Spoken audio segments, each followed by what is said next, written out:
నెల్లూరులో ఒక ప్రేమోన్మాది ఘాతుకానికి పాల్పడ్డాడు. ప్రేమ పేరుతో ఒక సాఫ్ట్‌వేర్ ఎంప్లాయీని వేధించి తను కాదందని చెప్పేసి మాట్లాడుకుందాం రూముకి రా అని పిలిచి పొడిచి పొడిచి చంపేసిన ఘటన ఇప్పుడు ఏపీ రాష్ట్ర వ్యాప్తంగా కూడా సంచలనం. ఇలా ఒక ప్రేమ పేరుతో వేధించి చంపేసి ఆమె తల్లికి తీరని శోకాన్ని కూడా మిగిల్చేశాడు ఆ ప్రేమోన్మాది అని చెప్పుకోవాలి. అసలేం జరిగింది ఈ ఘటనలో?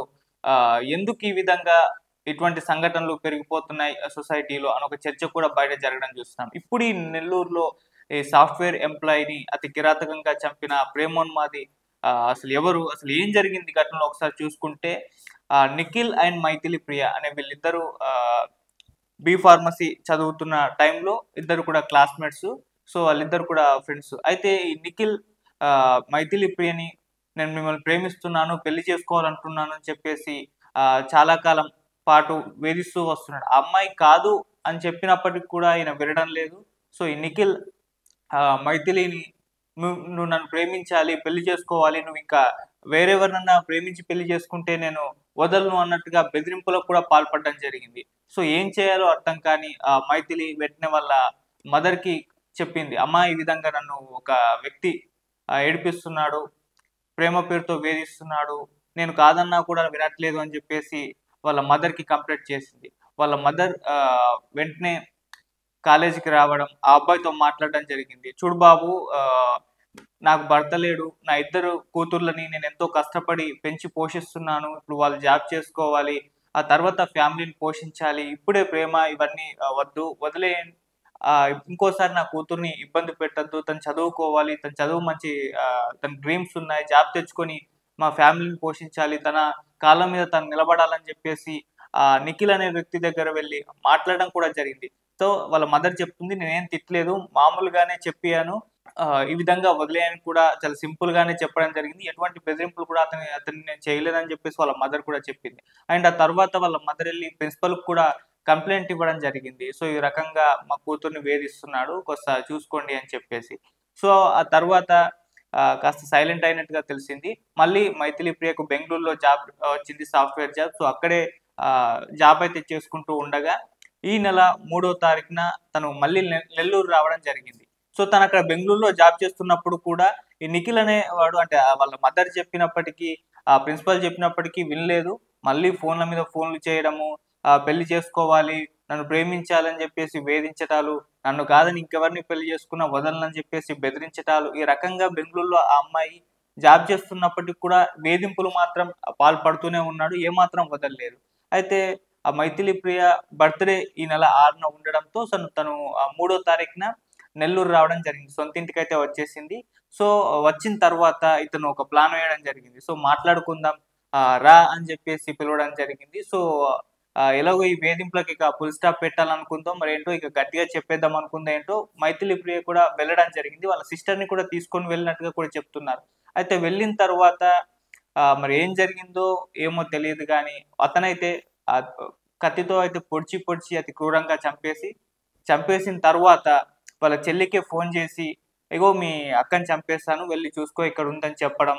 ఆ తర్వాత వాళ్ళ సిస్టరు వాళ్ళ మదర్‌కి ఇన్ఫార్మ్ చేసింది. "అమ్మ ఈ విధంగా అక్క మెట్ల మీద కూర్చొనుంది. ఏం కదలట్లేదు. రా" అని చెప్పేసరికి వాళ్ళ మదర్ కూడా పరిగెత్తుకుంటూ అక్కడికి రావడంతో అక్కడ నిర్జీవంగా పడుంది. సో, ఆహ్, మొత్తం కూడా టచ్ చేయగానే మొత్తం శరీరం మొత్తం చల్లచల్లగా అయిపోయింది అని చెప్పేసి కూడా వాళ్ళ మదర్ చెప్తుంది. అంటే అప్పటికి చనిపోవడం జరిగింది. మెట్ల మీద అలానే వదిలేసి ఎళ్ళిపోయాడు అతను. ఆ నిఖిల్ అనే వ్యక్తి. సో, ఆ తర్వాత అప్పుడు తల్లికి ఏం చేయాలో అర్థం కాలేదు. ఇన్నాళ్ళు భర్త లేకున్నా కష్టపడి పెంచి పోషించాను. జాబ్ తెచ్చుకుంది. ఫ్యామిలీని పోషిస్తుంది. అనుకున్న ఈ టైంలో అంతా మంచిగా జరుగుతున్న ఈ టైంలో ఇలా ఒక ప్రేమోన్మాది వాళ్ళ లైఫ్‌లోకి ఎంట్రీ ఇచ్చి తన కూతుర్నే బలి తీసుకొని తన ఫ్యామిలీ మొత్తాన్ని కూడా శోకంలో అయితే తీసుకెళ్ళిపోయాడు. సో, ఆ తల్లికి ఏం చేయాలో కూడా అర్థం కాలేదు.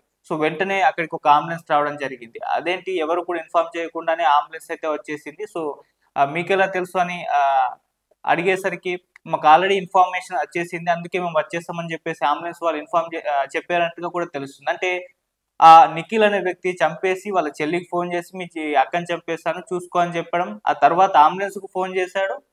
అంబులెన్స్‌కి ఫోను చేసి కూడా ఇన్ఫర్మేషన్ ఇచ్చాడు. అండ్ ఆ తర్వాత పోలీసులకు కూడా నేను చంపేసాను ఈ అమ్మాయిని అని చెప్పేసి దుర్గామిట్ట పోలీస్ స్టేషన్‌లో ఎళ్లి లొంగిపోవడం కూడా జరిగింది. సో, ఇలా మొత్తం ఒక ప్లాన్ ప్రకారం ముందే డిసైడ్ అయిపోయాడు. అతని అమ్మాయిని చంపేయాలని చెప్పేసి ఆ రకంగా చంపేసి అటు చెల్లికి ఫోన్ చేయడము, అంబులెన్స్‌కి ఫోన్ చేయడం అండ్ పోలీసులకు ఫోన్ చేసి ఇన్ఫర్మేషన్ ఇచ్చి పోలీస్ స్టేషన్‌లో అయితే లొంగిపోవడం జరిగింది. ఇది ఈ కథలో అంటే ఈ మైథిలి ప్రియ విషయంలో జరిగిన ఈ విషాద సంఘటన అని చెప్పుకోవాలి. అంటే చాలామంది చెప్తారు ప్రేమించడం తప్పు కాదు, ప్రపోజ్ చేయడం తప్పు కాదు. కాకపోతే అక్కడి వరకే ఉండాలి. ఆ అమ్మాయి వద్దు అని చెప్పిందనుకో వదిలేసేయి. లేదు ఓకే చెప్పిందనుకో అది అది వేరు సంగతి. సో, వద్దు అని అన్ని సార్లు చెప్పి కూడా వేధించడం అనేది ఎప్పుడూ కరెక్ట్ కాదు. సో, ప్రేమించడం తప్పు కాదు. ప్రపోజ్ చేయడం తప్పు కాదు గానీ, తను వద్దన్నా కూడా వెంటపడి వేధించడం అనేది అది ఎప్పటికీ సరికాదు. మనం చాలా సినిమాల్లో ఇటువంటి సంఘటనలు చూస్తూ వస్తున్నాం. నిజ జీవితంలో ఇటువంటి ఘటనలు ఎన్నో చోటు చేసుకుంటూ వస్తున్నాయి. ఆ అమ్మాయికి తన కెరీర్ చూసుకుంటుంది. అందుకే ఇప్పటికి రిలేషన్‌షిప్‌లు ఏవి వద్దు అనుకోని చెప్పేసింది. సో, క్లియర్‌గా చెప్పినప్పుడు నువ్వు వదిలేయాలి గదా! అయినా కూడా ఇతను వదలకుండా చంపేంత వరకు వెళ్ళాడంటే ఇతని మైండ్ సెట్ ఏ రకంగా ఉందో మీరే అర్థం చేసుకోవచ్చు. మనం అర్థం చేసుకోవచ్చు. ఒక కోల్డ్ బ్లడెడ్ మైండ్ పర్సనాలిటీ అయితే కనిపిస్తుంది. అంటే అంత క్రూరంగా చంపేసి మెట్ల పైన వదిలేసి, ఆ తర్వాత ప్రాపర్‌గా ప్లాన్ చేసుకొని వీళ్ళందరికీ ఫోన్ చేసి ఇన్ఫర్మేషన్ ఇచ్చాడు అంటే, సో, అతను ఏ రకమైన మైండ్ సెట్‌తో ఉన్నాడో కూడా అర్థం చేసుకోవచ్చు. పోలీస్ స్టేషన్‌లో లొంగిపోయాడంటే ఇక నేను చంపేసాను. మీరు ఏం చేసుకుంటారో చేసుకోపో అన్న ఒక సిగ్నల్ ఇచ్చాడా?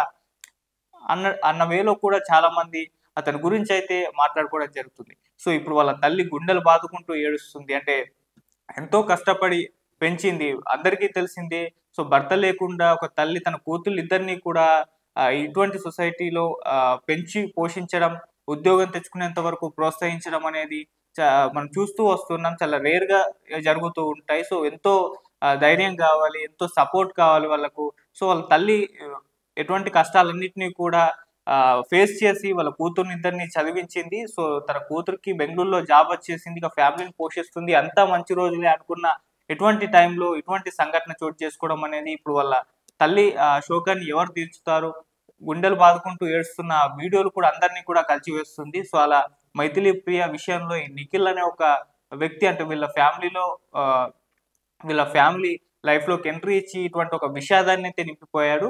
ఇప్పుడు నిఖిల్ అనే వ్యక్తిని కఠినంగా శిక్షించాలంటూ కూడా డిమాండ్‌లు వినిపిస్తున్నాయి. మరి పోలీస్ స్టేషన్‌లో అతను లొంగిపోయాడు కాబట్టి ఫర్దర్‌గా చట్టం అతని పట్ల ఏ రకంగా రియాక్ట్ అవుతుంది? ఎటువంటి శిక్షలు వేస్తుందా? అని చెప్పేసి కూడా ఇప్పటి నుంచే ఒక చర్చ అయితే జరుగుతుంది. అయితే అతనికి శిక్ష వేసినంత ఈ అమ్మాయికి న్యాయం జరుగుతుందా? వాళ్ళ ఫ్యామిలీలో ఏదైతే ఒక వాక్యూమ్ వచ్చిందో దాన్ని ఎవరు ఫిల్ చేస్తారు? వాళ్ళ ఫ్యామిలీని ఎవరు ఆదుకుంటారు? సో, ఇప్పుడు ఆ కన్నతల్లి శోకాన్ని ఎవరు తీరుస్తారు? అని చెప్పేసి కూడా ఆ రకంగా మాట్లాడుకుంటున్నారు. సో, ఏదేమైనా ఎటువంటి ప్రేమ అంటే ప్రేమోన్మాదుల ఘాతుకాలు కూడా ఇప్పుడు సమాజంలో పెరిగిపోయాయని కూడా చాలా మంది మాట్లాడుతున్నారు. సో, అంటే ఇంతకుముందు చెప్పుకున్నట్లు ప్రేమిస్తే ప్రేమించండి, ప్రపోజ్ చేస్తే చేయండి, వద్దన్నాక వదిలేసి మీ దారిన మీరు వెళ్ళిపోండి అన్నట్టుగానే ఉండాలి కానీ, వేధించేంత వరకు, ఈ విధంగా చంపేంత వరకు వెళ్ళకూడదని చెప్పేసి కూడా చెప్తున్నారు. అయితే అతని మైండ్ సెట్ ఏ విధంగా ఉందో కూడా అర్థం చేసుకోవచ్చు ఈ సంఘటన ద్వారా. ఇప్పుడు అతన్ని కఠినంగా శిక్షించాలని చెప్పేసి కూడా కోరుతున్నారు. అప్పుడే మైత్రి ప్రియ కు న్యాయం జరుగుతుందని కూడా అంటున్నారు. అండ్ వాళ్ళ ఫ్యామిలీని ప్రభుత్వం కూడా ఆదుకోవాలని చెప్పేసి కూడా చాలా డిమాండ్‌లయితే వినిపిస్తున్నాయి. మరి చూద్దాం ఈ ప్రేమోన్మాది నిఖిల్ విషయంలో ఏం జరిగే అవకాశం ఉంది? అతనికి ఎటువంటి శిక్షలు పడతాయి?